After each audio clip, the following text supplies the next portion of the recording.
네, 오늘은 믿음이 성장하는 새해에 대한 준비라는 말씀 제목으로 나누도록 하겠습니다. 2023년이 진짜 얼마 남지 않았습니다. 오는 주일이 이제 올해 마지막 주일이자 성탄 예배가 되고요. 성탄절이 되고, 그리고 그 다음 주가 벌써 1월 1일입니다. 벌써 시간이 금방 가죠. 이렇게 우리가 한 해가 얼마 남지 않았는데 잘 마무리해야 할 것입니다. 지난주 제가 또 예배 때 또 이런 또 새해 마무리, 한 해를 마무리하는 것에 대해서 이야기를 했었는데요. 그러면 또 새해를 맞이하면서 우리가 또 준비를 해야 되지 않겠습니까? 제가 대학생 때 이제 연말을 맞이하여 새로운 한 해를 계획한 적이 있습니다. 그때는 젊고 또 이제 에너지가 지금보다는 활기차서 덩치는 크지만 생각보다 민첩하고 부지런했습니다. 그렇게 많이 움직이다 보니까 계획을 짤 때도 엄청 많은 것을 내년에는 해야겠다고 계획을 짰습니다. 근데 그 해가 또 새해를 또 이제 마무리할 때 됐을 때 내가 그 계획을 대해서 했는지 한번 체크해 봤습니다. 제가 그 모든 계획을 다 했을까요? 네, 실제로 절반도 못 했더라고요.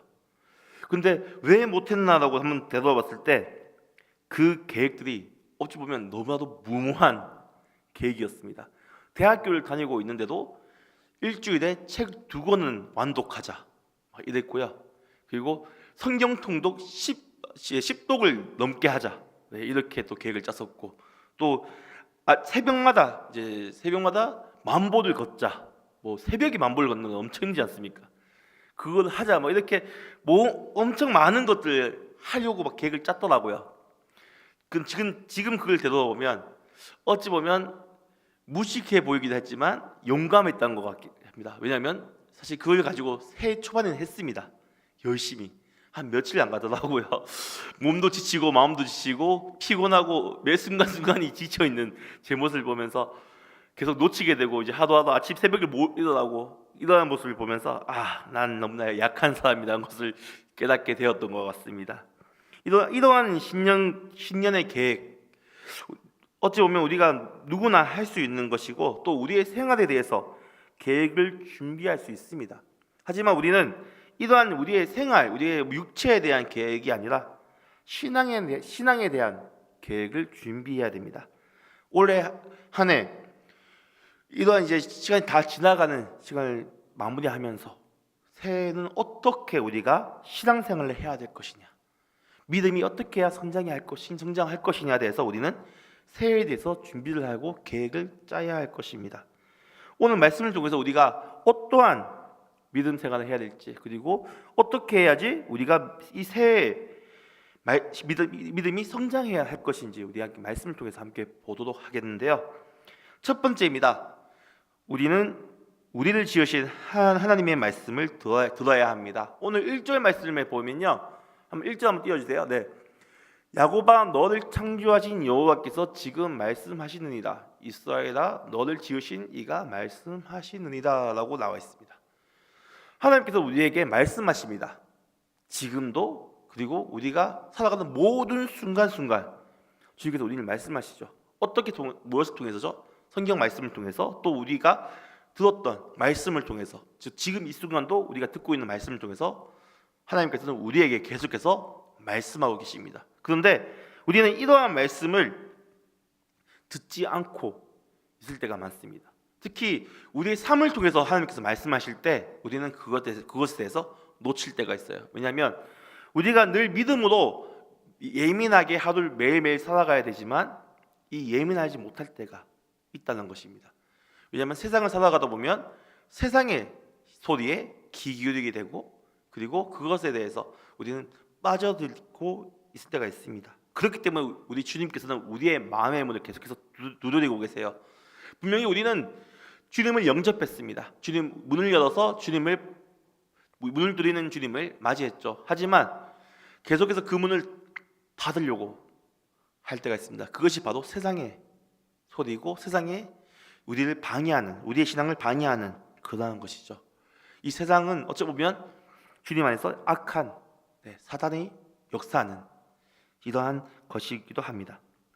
그렇다고 우리가 이 세상을 등지고 살아갈 수는 없습니다. 왜냐하면 이 세상 속에서 우리가 살아가면서 빛과 소금으로 살아감으로써 이 세상이 변화되고 주님을 믿는 자들이 더욱더 일어설 수 있기 때문이죠.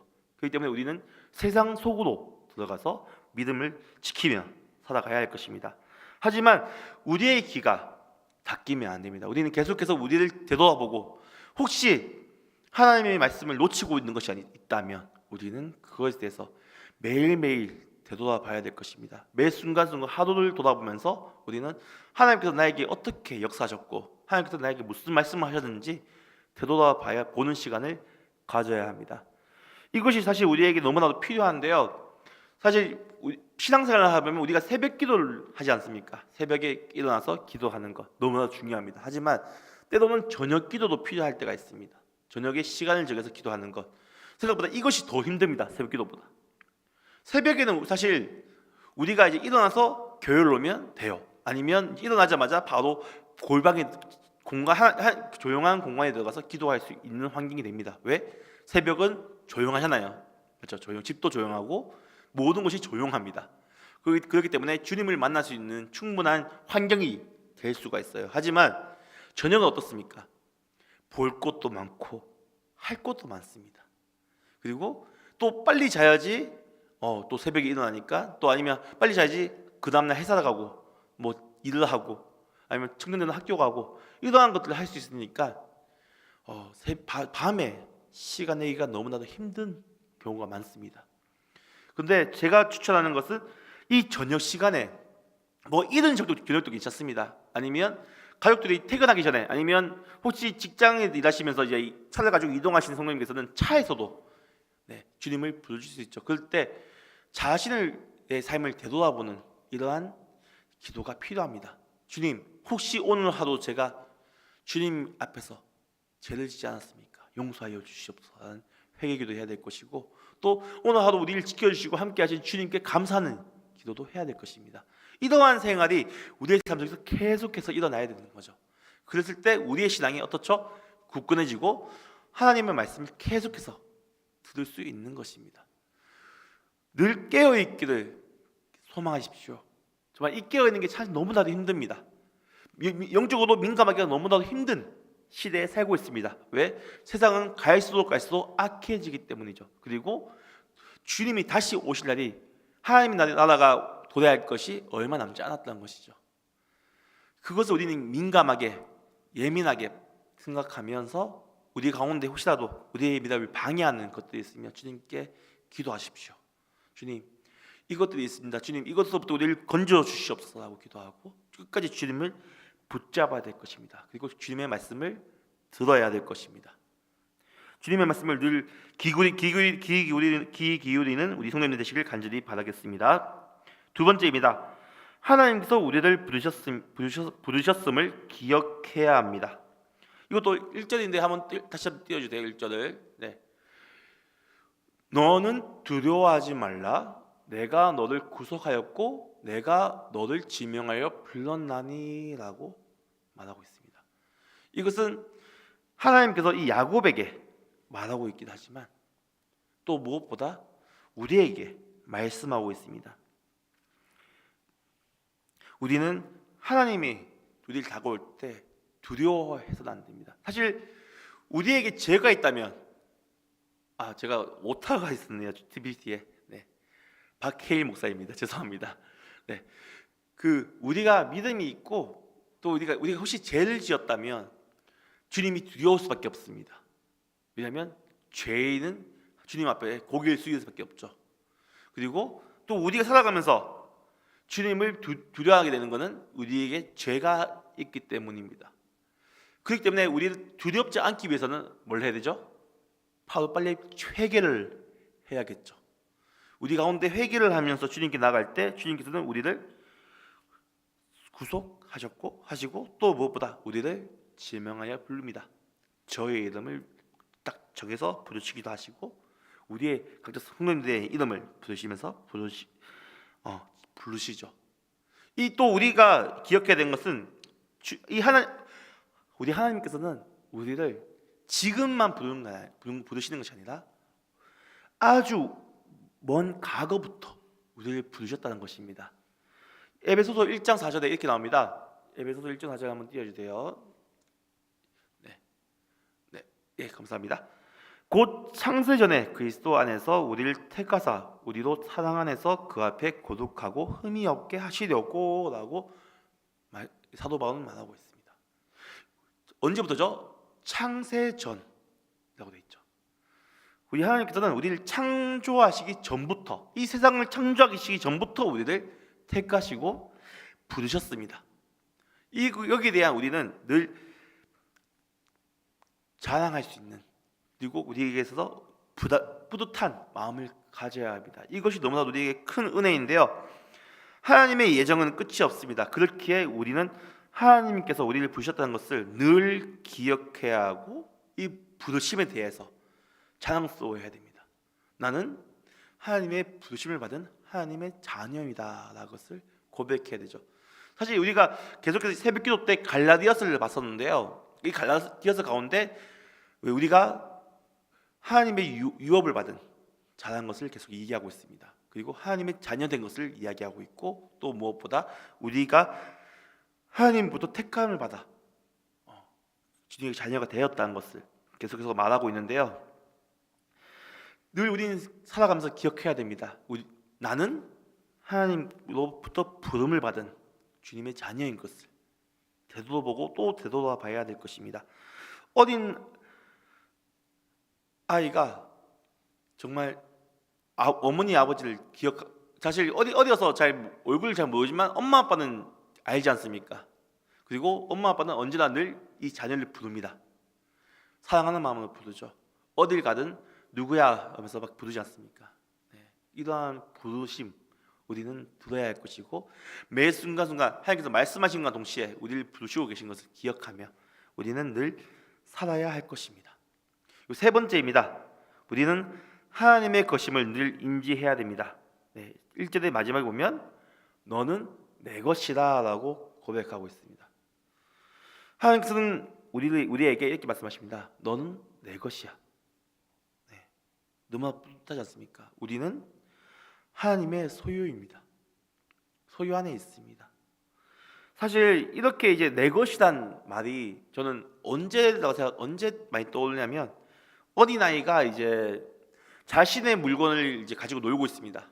그럴 때 옆에 친구가 와서 이것을 갖고 싶어 해요. 또 만지고 싶어 해요.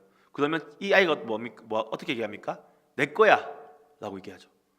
이 장난감이 뺏기기 싫은 겁니다. 내 겁니다, 내 거. 이 아이에게는. 그런데 다른 친구가 와서 이것을 만지고 싶어하고 갖고 싶어하니까 자신의 소유를 끝까지 지키려고 하지 않습니까?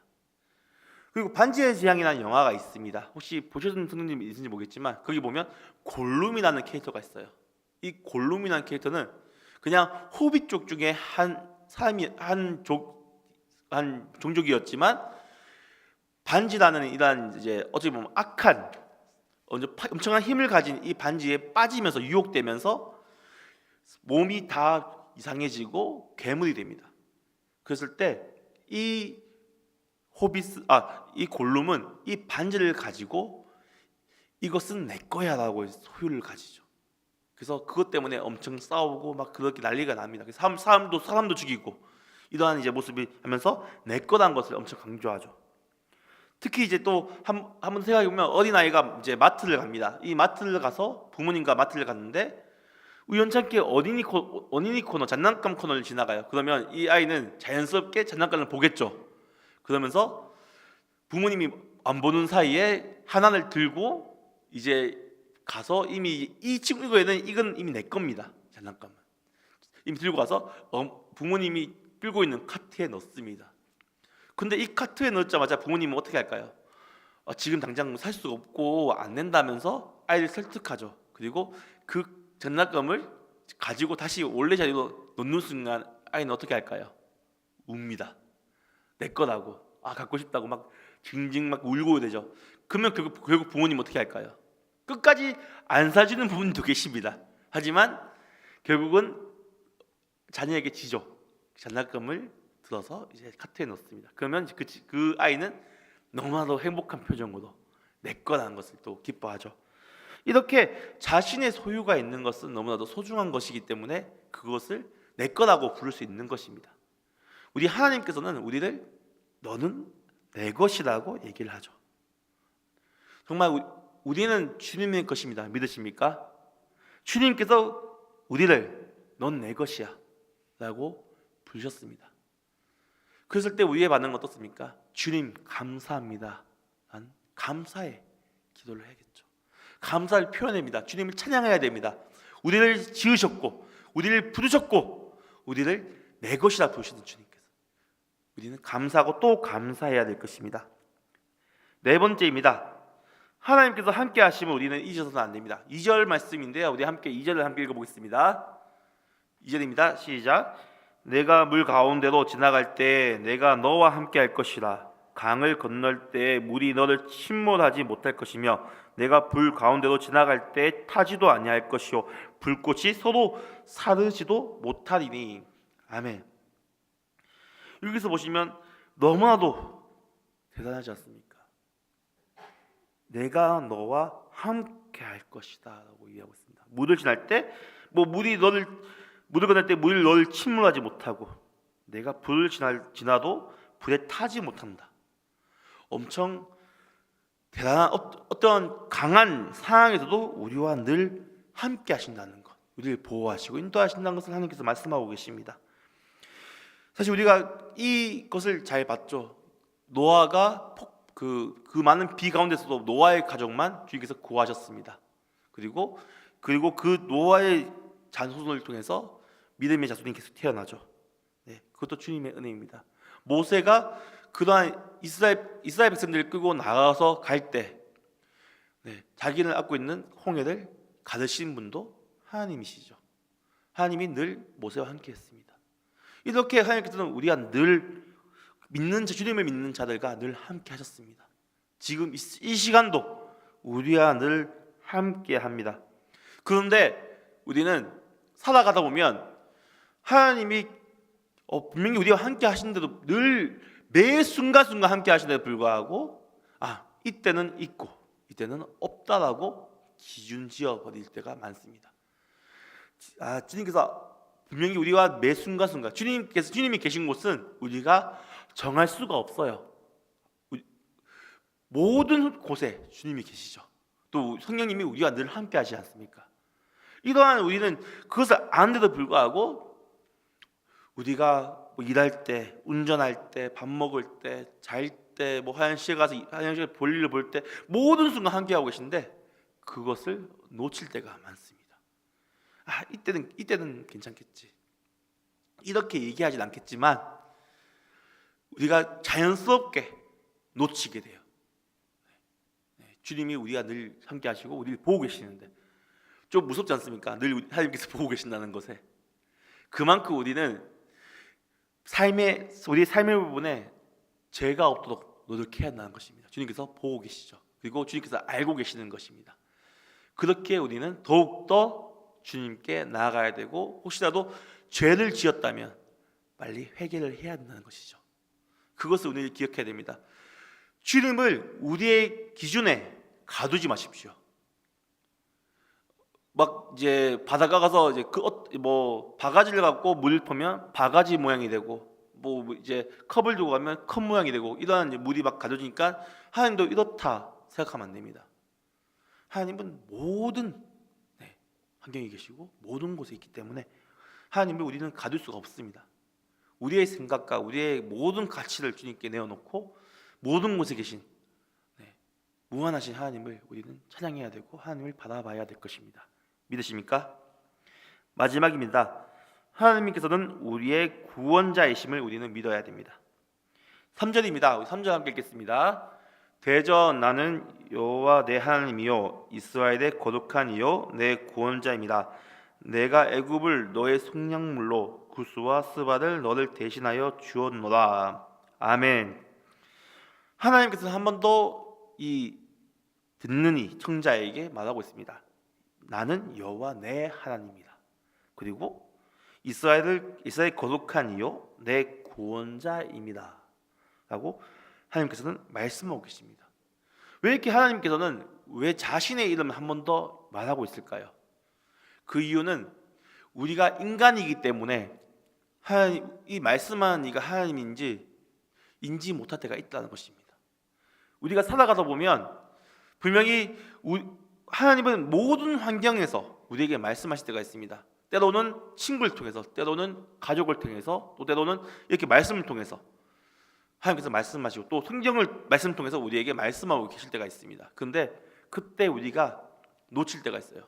또 그 가운데 하나님의 말씀이 아닐 때도, 하나님의 말씀이 아닌 것도 있겠죠. 세상의 기준에서 말하는 것도 있을 것입니다. 특히 우리가 욥기서를 보면 알지 않습니까? 아무리 그 친구들이 와서 말해도 그 말씀이 하나님의 말씀이 아니라 세상의 기준으로 말하고 있는 것을 우리는 알 수 있습니다. 그렇게 봤을 때 우리의 모든 상황 속에서 하나님께서 말씀하고 계시고, 하지만 우리에게 말씀하시는 이는 하나님인 것을 우리는 기억해야 되고, 또 그것을 분별할 수 있는 믿음이 우리에게 주어져야 됩니다. 그리고 이렇게 말씀하시는 분이 나를 구원하신 분임을 우리는 믿고 따라야 합니다. 주님께 우리는 더욱더 분별할 수 있는 능력을 더해달라고 기도하십시오. 정말 진정한 하나님의 말씀이 무엇인지 우리가 분별할 수 있는 능력을 더하게 주께서 도와달라고 기도하고, 또 무엇보다 우리 삶 속에서 계속해서 민감하게 주님의 말씀을 들을 수 있도록 우리는 바라봐야 됩니다. 그리고 그 말씀을 전하시는 이가 바로 우리 하나님이시고, 그리고 우리의 구원자임을 믿으셔야 됩니다. 우리를 구원하실 분은 오직 하나님이십니다. 믿으십니까? 하나님 외에 다른 것은 없습니다. 우리는 예수님을 통해서 주님께 나아갈 수 있습니다. 하지만 하나님께서는 우리와 늘 함께하고 계시죠. 그리고 우리를 늘 이끌으시고 우리를 구원하십니다. 세상에 어떠한 것도 하나님보다 높은 것이 없습니다. 강한 것이 없죠. 오직 주님만이 우리를 구원하실 수 있습니다. 우리는 그것을 단단히 믿으며 준비해 나갈 것입니다. 오늘 말씀을 우리가 한번 되돌아봤으면 좋겠습니다. 하나님, 우리를 지으신 하나님 말씀을 우리는 들어야 되고, 또 우리를 부르신 하나님을 기억해야 되고, 또 우리는 하나님의 것임을 인지해야 되고, 또 하나님께서 우리와 함께하는 것을 잊으면 안 됩니다. 그리고 무엇보다 우리에게 말씀하신 이가 하나님이시고 우리의 구원자임을 우리는 기억해야 될 것입니다. 이것은 사실 지금 이 시간도 중요하지만, 우리가 살아갈 앞으로 새해에 우리의 신앙의 태도가 이렇게 해야 됩니다. 지금 아직 새해에 대한 계획이 없으신 성도들이 있을 겁니다. 될 대로 된다고 생각하시는 분도 있으실 것이고, 아니면 새해 어떻게 할지 아직 잘 모르는 상황도 있을 수 있습니다. 하지만 이것만은 기억하십시오. 우리가 하나님을 믿고 하나님을 의지할 때 주님께서 우리와 함께 하시고, 주님은 늘 우리와 함께 하고 계시고, 그리고 또 우리는 그것에 대해서 늘 기억하며 살아가야 될 것입니다. 듣고 믿고 기억하고 인지하고, 또 무엇보다 잊지 말아야 되는 것, 우리는 매 순간순간 우리는 되돌아봐야 될 것입니다. 이제 한 해가 얼마 남지 않았습니다. 얼마 남지 않은 이 한 해 그냥 막 살아도 된다고 생각하시는 분은 없겠죠. 이제 진짜 10일밖에 안 남았습니다. 이러한 시간 가운데 하루하루 살아가는 것이 어떻게 보면 버겁고 힘들 수가 있습니다. 그리고 우리의 삶이 어떻게 될지 우리는 아무도 알 수 없습니다. 하지만 하나님을 믿는 것이 우리의 삶에서 가장 기쁜 일이 되어야 됩니다. 주님께서 우리와 함께 하시는 것이 너무나도 감사하고 행복이어야 됩니다. 늘 기억하십시오. 주님께서 우리를 택하셨습니다. 믿으십니까? 주님께서 우리와 함께 하십니다. 믿으십니까? 우리는 하나님의 것입니다. 믿으십니까? 아멘. 아멘 하면 우리는 살아가는 모든 성도님 되시기 바라고, 또 무엇보다 그것을 기억하며 주님께 기도하며 나아가는 성도님 되시길 간절히 바라겠습니다. 네, 아멘. 네,